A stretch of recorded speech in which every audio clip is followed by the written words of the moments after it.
मेरे प्यारे भाई बहनों, स्वागत है आपका अपने चैनल अमेजिंग वीडियो में। और आज की एक कहानी पारिवारिक कहानी है जो इस कलयुग पर बेस्ड है। दहेज कहानी का शीर्षक है। डॉक्टर की केबिन से बाहर निकलकर राहुल सिर पकड़कर बैठ गया। उसकी मम्मी आई और उससे पूछने लगी, डॉक्टर ने ऐसा क्या कह दिया कि तू अपना सिर पकड़कर बैठ गया है?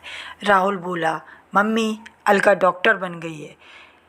कौन अलका? मम्मी ने हैरान कर पूछा। वही अलका जिससे दहेज में 5 लाख रुपए ना मिलने की वजह से हम फेरों के समय बारात वापस ले आए थे।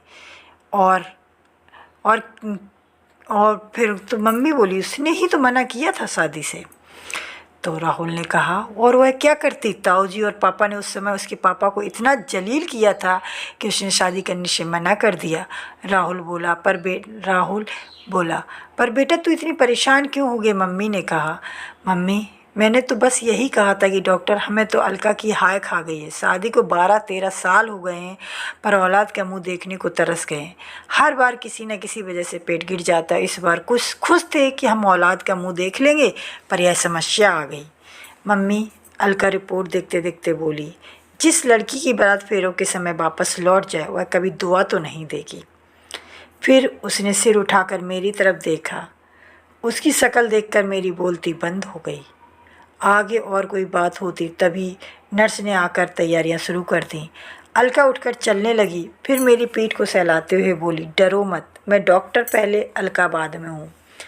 पर राहुल की मम्मी को कुछ और ही सोच रही थी, इसलिए उन्होंने बेटी की बात पर कोई गौर नहीं किया और कहा कि कह दो कि अगर बच्चे को बचाने की कोशिश करे, बहू ना बचे तो कोई बात नहीं। तब राहुल चीखा, आप कितनी बेरहम हैं, मैं वही गलती दोबारा नहीं करूँगा। एक बार ताऊ जी और पापा के खिलाफ नहीं बोलकर मुझे अलका जैसी लड़की के साथ हाथ धोना पड़ा। मुझे अपनी बीवी और बच्चा दोनों चाहिए। ज़िंदगी और मौत के बीच झूल रही थी।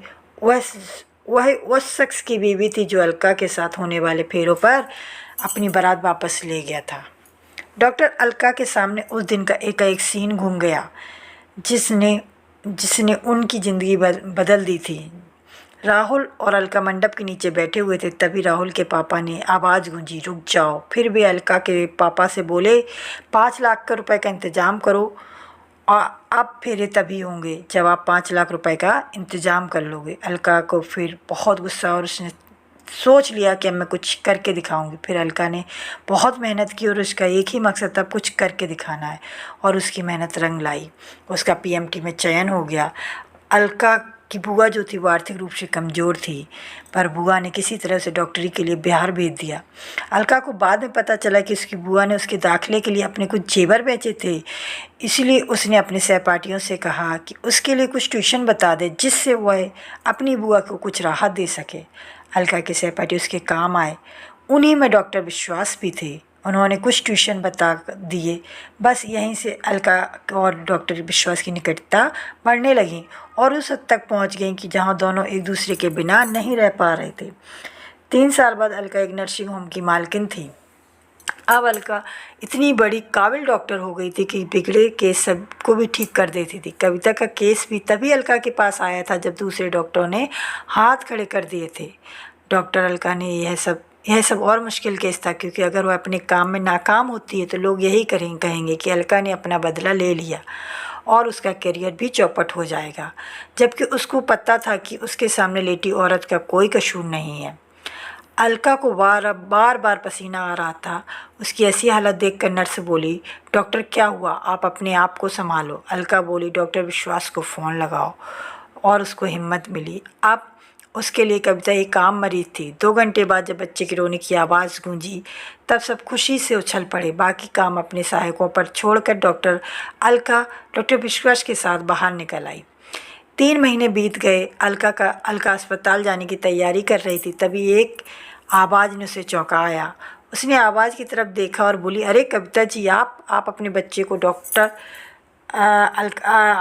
डॉक्टर अलका की गोद में सौंपते हुए कविता बोली, मुझे सब पता चल गया है कि जो उन्होंने आपके साथ किया था। मैं तो अब सब कुछ भूलकर आगे बढ़ गई हूँ। आज मैं जिस मुकाम पर हूँ उसी के कारण हूँ। अगर मेरी शादी हो गई होती तो मैं इस मुकाम पर नहीं पहुँच पाती, पर उन्होंने जो किया वह गलत किया। ऐसा कविता बोली। हाँ, मुझे भी उस समय बुरा लगा था कि राहुल ने अपने पापा का विरोध नहीं किया। अब मुझे लगा कि अगर मेरी शादी राहुल के साथ हो जाती तो हो सकता है कि बाद में दहेज ही मेरी मौत की वजह बन जाए, इसलिए मैंने शादी से मना कर दिया था। फिर अलका ने कविता से पूछा, क्या अब भी राहुल ऐसे ही हैं? नहीं, अब भी बदल गए हैं। मुझे आपकी अस्पताल की नर्स ने बताया था। उस दिन भी इनकी मम्मी ने दबाव डाला था कि डॉक्टर से कह दो कि अगर बचाने की बात आए तो बहू को नहीं बल्कि बच्चे को बचा लें। तब उन्होंने मम्मी को डांट दिया था और फिर बात को मोड़ देते हुए अलका ने पूछा, इस बच्चे का क्या नाम रखा है?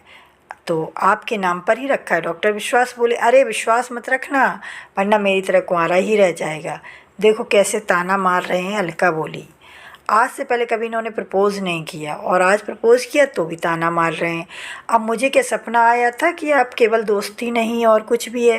डॉक्टर विश्वास के बोलने से पहले ही कविता बोली, बहुत खूब, दोनों प्रपोज़ भी किया, दोनों ने ताना भी मारा। अब शादी की तारीख भी तय कर लो। शादी की तारीख तो हमारे बड़े तय करेंगे। वे दोनों एक साथ बोले। कुछ दिन बाद अलका और विश्वास की शादी की तारीख तय हो गई। राहुल और कविता उनके खास मेहमान बनकर आए। तो मेरे प्यारे भाई बहनों, आपको ये कहानी कैसी लगी कमेंट कर ज़रूर बताएं और इस दहेज नाम के कीड़े को बहुत हो सके तो इसको ख़त्म करें और बहू को भी बेटी समझें। राधे राधे, जय श्री कृष्ण।